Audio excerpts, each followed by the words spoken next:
সব উত্তর পেয়ে গিয়েছ? এবার কি আমি হতে পারি বৃষ্টি? বৃষ্টির ফোঁটার মতো ছুঁয়ে দিতে পারি তোমাকে? সেদিন বৃষ্টির অপর আমার খুব হিংসে হয়েছিল। এখন আমি তার মতোই তোমাকে ছুঁতে চাই। অনুমতি কি পেতে পারি? তানিয়া নিঃশ্বাস নিতে কষ্ট হচ্ছে, তার দম যেন বন্ধ হয়ে আসছে। মেঘকে বারণ করার শক্তি তার নেই। সে হাত উঁচিয়ে মেঘের গলা জড়িয়ে ধরে। মেঘ অনুমতি পেয়ে যায়, প্রশান্তির হাসি হাসে, তানিয়াকে কাছে টেনে নেয়। নিস্তব্ধ রাতে তাদের ভারী নিঃশ্বাসে রুমের দেওয়াল জুড়ে মুখরিত হয়। সবেমাত্র ঘুমিয়ে পড়েছে নিশান। তাকে ঘুম পাড়াতে যেতে মিমিকে বেগ পেতে হয়েছে, কিন্তু মিমির ঘুম আসছে না। সে কিছুক্ষণ এপাশ ওপাশ করে উঠে বসে। ঘুম তো আসছে না, একটু বাইরে গেলে কেমন হয়? ঘড়ির দিকে তাকিয়ে দেখে রাত 1টা বাজে। মিমি ভাবে এখন সবাই ঘুমিয়ে পড়েছে, বাইরে যাওয়া কি ঠিক হবে? সে কিছুক্ষণ ভেবে সিদ্ধান্ত নিল বাইরে যাওয়ার। খুব সাবধানে সে নিশানের পাশ থেকে উঠে দরজা খুলে বের হয়ে গেল। এই রুমটা দোতলায়। মিমি হাঁটতে হাঁটতে ছাদে যাওয়ার সিঁড়ি দেখতে পেল। সে সিঁড়ি বেয়ে ছাদে চলে গেল। ছাদের রেলিং ঘেঁষে দাঁড়াতে শীতল হাওয়া তাকে ছুঁয়ে দিল। মিমি চোখ বন্ধ করে তা উপভোগ করলো। এত রাত অথচ চারিদিকে আলো, রঙিন আলো। রঙিন আলোতে নিচের দিকটা ভালোই দেখা যাচ্ছে। নিচে কয়েকজন গার্ড পাহারা দিচ্ছে। মিমি সেদিকে ধ্যান না দিয়ে নিরিবিলি পরিবেশ উপভোগ করতে ব্যস্ত হয়ে পড়ল। কাইফের মেজাজ খুবই খারাপ হয়েছে। রাগে তার মাথা ফেটে যাচ্ছে। রাগ ঠান্ডা করার উপায় হিসেবে সে সিগারেট খাওয়ার সিদ্ধান্ত নিল। সিগারেটই পারে তার রাগ কমাতে। সে সিগারেটের প্যাকেট হাতে ছাদের দিকে চলল। উদ্দেশ্য শান্তিতে সিগারেট খাওয়া। ছাদে পা রাখতেই সে ভুরু কুঁচকে ফেলল। এত রাতে ছাদে কে? কাইফের দিকে পেছন করে দাঁড়িয়ে আছে। সে তার মুখ দেখতে পারছে না, শুধু দেখছে হাওয়ায় দুলতে থাকা তার আঁকাবাঁকা চুল। কাইফ তার দিকে এগিয়ে গেল, কণ্ঠে গম্ভীরতা এনে শুধালো, এই যে এত রাতে এখানে কি করছেন আপনি? মিমি ধরফরিয়ে পিছু ফিরে তাকালো। সে ভয় পেয়েছে। বুকের মধ্যে টিপ টিপ আওয়াজ হচ্ছে। কায়েব তাকে দেখে আরেক দফা অবাক হলো, বলল, আপনি ছাদে কি করছেন? মিমি আমতা আমতা করে বলল, মানে ঘুম আসছিল না তাই এসছিলাম। কায়েব কিছুক্ষণ ভুরু কুঁচকে তাকিয়ে থাকলো। অতঃপর কিছু না বলে মিমির থেকে দূরত্ব নিয়ে দাঁড়িয়ে সিগারেট ধরালো। কায়েবকে সিগারেট ধরাতে দেখে মিমির চোখ মুখ অসম্ভব রকমের কুঁচকে গেল। সে সিগারেট খায়? মিমি তা আগে জানতো না। কায়েব সিগারেটের এক টান দিয়ে ধোঁয়া ছাড়তেই মিমি ওড়না নাকে চেপে ধরল। সিগারেটের গন্ধ সহ্য হয় না তার, দম বন্ধ হয়ে মরে যাবে। সে হতবাক কণ্ঠে বলল, আপনি সিগারেট খান? কায়েব আকাশের দিকে তাকিয়ে জবাব দিল, না। মিমি ভুরু কুঁচকে বলল, তাহলে এটা কি খাচ্ছেন? আইসক্রিম। মিমি ভ্যাবাচাকা খেলো, চোখ গোল গোল করে বলল, আইসক্রিম? কায়েব কণ্ঠে বিরক্তি এনে বলল, আপনি যখন দেখতেই পাচ্ছেন তখন জিজ্ঞেস করছেন কেন? আর নিজের রুমে যান, এত রাতে ছাদে থাকা ঠিক নয়। কায়েবের টেরা কথায় মিমির রাগ হলো। সে মুখ ভেঙচি কেটে চলে আসতে নিল। কায়েব তা দেখে তাকে থামিয়ে দিল। দাঁড়ান, আপনি আমাকে মুখ ভেঙচি কাটলেন? আপনি নিশানকেও এসব শিখিয়েছেন, আর এমনভাবে শিখিয়েছেন যে সে কারো সামনে ভেঙচি কাটে না, শুধু আমার সামনেই কাটে। এর জন্য আপনার কি হাল করতে পারি জানেন? মিমি জমে গেল। কায়েব তাকে আবার চাকরি থেকে বের করে দেবে না তো? সে চোখ বন্ধ করে গড়গড় করে বলল, আমি কিছু করিনি স্যার, আমার মুখটাই এমন। নিশানকে আমি এসব বলিনি। আমাকে চাকরি থেকে বের করে দেবেন না প্লিজ। আমি নিশানকে বারণ করে দেবো। Sorry sir. কায়েব তার দিকে কিছুক্ষণ তাকিয়ে থাকলো। মিমির অবস্থা দেখে সে খুব মজা পেল। তার হাসি আসছে, কিন্তু সে হাসলো না, মুখটা গম্ভীর করে রাখলো। বলল, ঠিক আছে, এই শেষবার। আর কখনো দেখলে আপনাকে শাস্তি পেতে হবে। যান নিজের রুমে। মিমি এক মুহূর্ত ব্যয় না করে দ্রুত পায়ে নিচে নেমে গেল। তার যাওয়ার দিকে তাকিয়ে স্মিত হাসি কায়েব। সে ছাদে আসার আগে প্রচুর রেগেছিল। সিগারেটও খেতে পারল না। তার ছাই হয়ে গিয়েছে, অথচ তার এক ফোঁটা রাগ অবশিষ্ট নেই। মিমির সাথে কথা বলে সে রাগ হাওয়ায় মিলে গেল। কায়েব দূর আকাশে দৃষ্টি নিক্ষেপ করলো। ভাবলো মিমির মধ্যে কি আছে যেটা তার ধ্বংসাত্মক রাগ গলিয়ে জল করে দিল। বৌভাতের বিরাট আয়োজন, ঝাঁকে ঝাঁকে নামি দামি লোকজন আসছে। খান বাড়ির ছোট ছেলের বৌভাত, দেখলেই বোঝা যায় বাড়িটা আগের তুলনায় সজ্জিত হয়ে আছে। চোখ ধাঁধানো আলোকসজ্জা। সময়টা সন্ধ্যার পর। মিমি একপাশে দাঁড়িয়ে আছে, তার পরনে মিসেস রিতার দেওয়া একটা বেগুনি রঙের শাড়ি। মিমি নাকচ করেছিল, কিন্তু মিসেস রিতা তাকে জোর করে দিয়েছে। তানিয়ার মেঘ স্টেজে বসে আছে। মিমি চাইলেও তানিয়ার কাছে যেতে পারছে না। লোকজন একে একে আসছে, তাদের সাথে কুশল বিনিময় করছে। এর মধ্যে তানিয়ার বাড়ি থেকে লোকজন চলে এসেছে। তানিয়া তার মা বাবাকে দেখে আবেগপ্রবণ হয়ে জড়িয়ে ধরে। রিহা মিমিকে দেখে তার পাশে এসে দাঁড়ায়। মিমি বলল, মাকে জানিয়ে দিয়েছিস রিহু? আমি এত বড় লোকের মধ্যে সময়ই পেলাম না, না জানি মা চিন্তা করছে কিনা। আমি জানিয়ে দিয়েছি আপু, মা চিন্তা করছে না। মিমি স্বস্তি পেল না। মা তাদের জন্য একটু বেশি চিন্তা করে। আসলে সে মা, চিন্তা তো হবেই।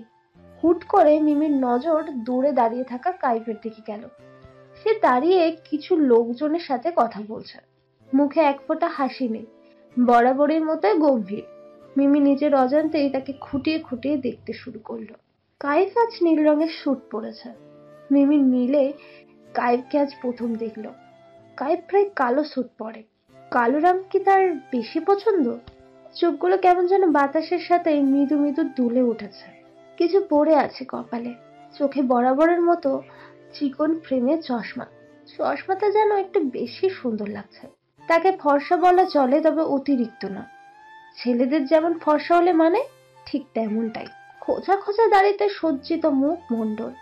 মিমির কাছে কঠিন জলের কাইফকে বড়ই সুদর্শন ঠেকল। সত্যি কাইফ সুদর্শন পুরুষ, কিন্তু মিমি তাকে আগে কখনো এভাবে দেখেনি। রিহার কণ্ঠে মিমি বাস্তব জগতে ফিরল। আপু, আমি তানিয়া আপুর সাথে দেখা করে আসছি। মিমি মাথা নাড়িয়ে সম্মতি দিল।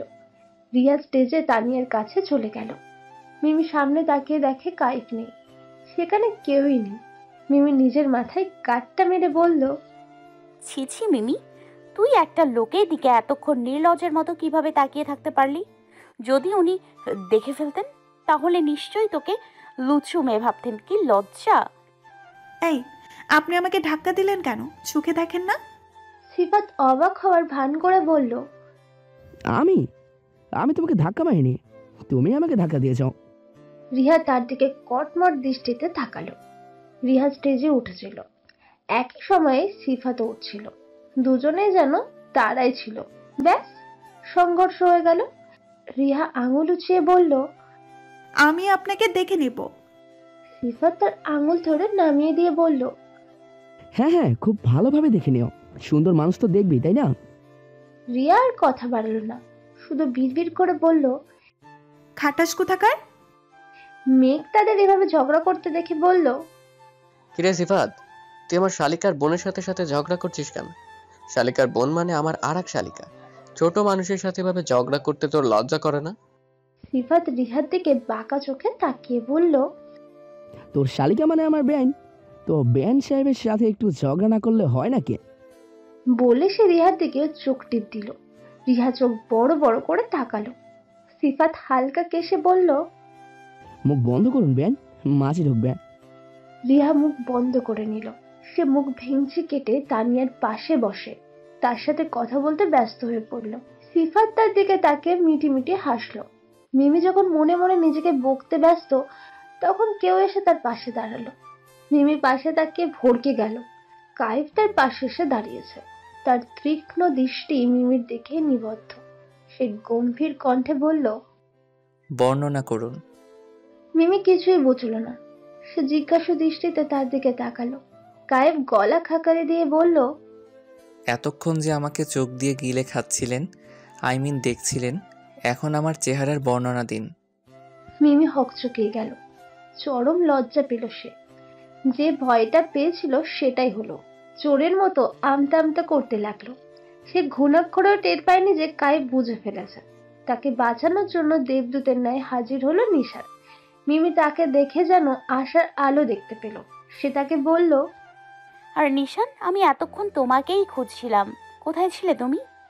নিশান ছোট ছোট চোখ করে তাদের দেখে চলেছে, যেন সে গভীর পর্যবেক্ষণে ব্যস্ত। সে মিমির কথা শুনে বলল, আমি পাপার কাছে ছিলাম রসমালাই। মামা একটা কথা বলবো? কাইফ নিশানকে কোলে তুলে নিল, আলতো করে গাল টেনে দিয়ে বলল, বলো সুপার হিরো। তোমার আর রসমালাইকে পাশাপাশি রাজা রানীর মতো লাগছে। রসমালাই আমাকে যেমনটা গল্পে বলেছিল ঠিক তেমন। মিমি পুনরায় হকচকিয়ে গেল। কাইফ তার দিকে আর চোখে তাকালো। মিমি ভেবেছিল অস্বস্তি থেকে বেঁচে যাবে, কিন্তু নিশান তাকে আবারও অস্বস্তিতে ফেলে দিল। বর্তমানে মিমি লজ্জায় জড়সড় হয়ে যাচ্ছে, তার গাল দুটো জ্বলছে, সে হাত মুচড়া মুচড়ি করেই যাচ্ছে। কি একটা অবস্থা! নিশান চলে আসে, সে ভেবেছিল কাইফের থেকে বেঁচে যাবে, কিন্তু নিশান উল্টে আরেক সমস্যায় ফেলে দিল। এদিকে কাইফ মিমির অস্বস্তিতে খুব উপভোগ করছে, ঠোঁট ভেঙে হাসি আসছে তার, তবে সে যথাসম্ভব মুখটা গম্ভীর রেখেছে। সে মিমিকে আরেকটু অস্বস্তিতে ফেলতে বলল, তুমি কি শিওর সুপার হিরো আমাদের রাজা রানীর মতো লাগছে? 100%। নিশানের কথা কখনো ভুল হতে পারে না। আচ্ছা মামা, তুমি কি রসমালাইকে বিয়ে করে নেবে আর সত্যি সত্যি রাজা রানীর মতো হয়ে যাবে? মিমির মাথায় যেন বাজ পড়ল। সে বিস্ফোরিত চোখে তাকিয়ে বলল, এসব তুমি কি বলছো নিশান? এসব কথা বলতে নেই। তুমি না ভালো ছেলে? আমি ঠিক বলেছি না রসমালাই? তুই মামার কাছে জিজ্ঞেস করো। মামা, আমি কি ভুল বলেছি? কায়েব কোনা চোখে মিমির দিকে তাকিয়ে বলল, একদম না, আমার সুপার হিরো কখনো ভুল বলতে পারে না। মামা ভাগ্নের কথার মধ্যে মিমি চাপা পড়ে যাচ্ছে। সে তোতলাতে তোতলাতে বলল, তানি আমাকে ডাকছে, আমি যাই, আসছি তানি। বলে সে দ্রুত পায়ে চলে গেল, যেন পালিয়ে গেল। কায়েব হালকা হাসে। নিশান কিছুই বোঝে না। সে বলল, রসমালাই এভাবে চলে গেল কেন? কায়েব তার গাল টেনে দিয়ে বলল, তুমি বুঝবে না সুপার হিরো। কায়েফের ফোন বেজে ওঠে। সে নিশানকে কোল থেকে নামিয়ে দিয়ে বলল, তুমি তোমার মাম্মার কাছে যাও, আমার কল এসেছে।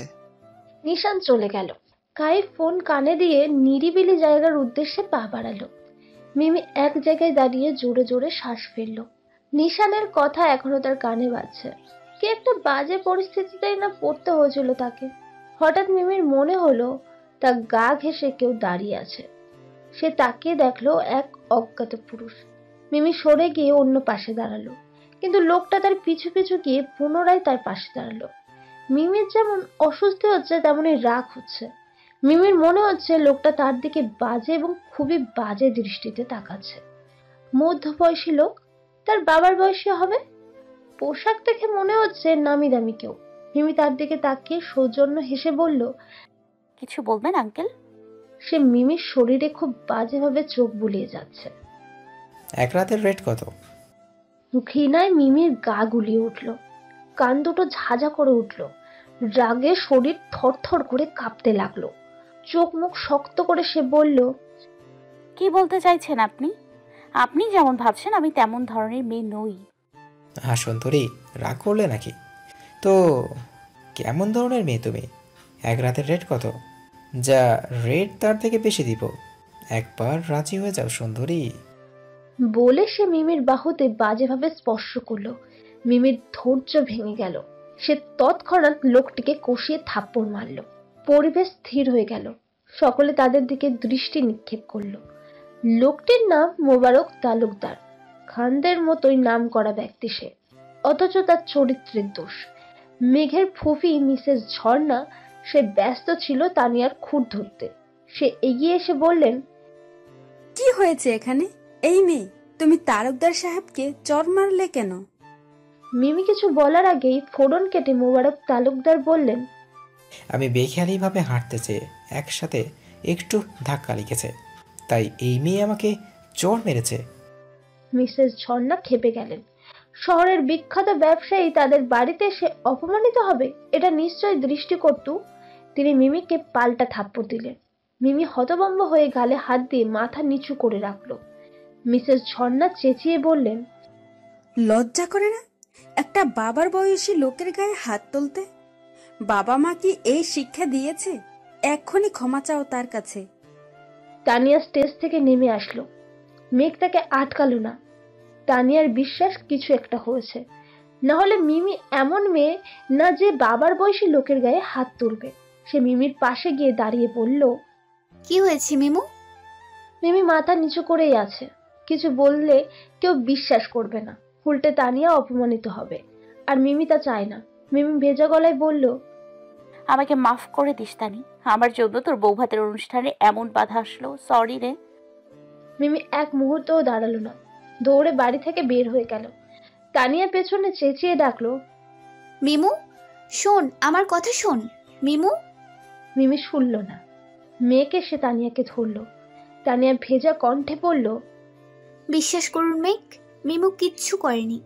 ওকে আমি ছোট থেকে চিনি। ও এমন মেয়ে নয় যে বিনা কারণে কারো গায়ে হাত তুলবে। মিসেস ঝর্ণা মুখ বাঁকিয়ে বললেন, হ্যাঁ, তার বান্ধবী যেন দোয়া তুলসী পাতা, নেকামো দেখে গা জ্বলে যায়। কায়েব ফোনে কথা বলা শেষ করে সে মিমকে দৌড়ে বের হতে দেখলো। অতঃপর সকলের কথাবার্তা শুনে তার মাথায় ধপ করে আগুন জ্বলে উঠল। সে রিহার সামনে গিয়ে বলল, আমার সাথে চলো। রিহা একপাশে দাঁড়িয়ে নীরবে চোখের জল ফেলছিল। মিমি বের হয়ে যাওয়ার সময় রিহা ওয়াশরুমে ছিল।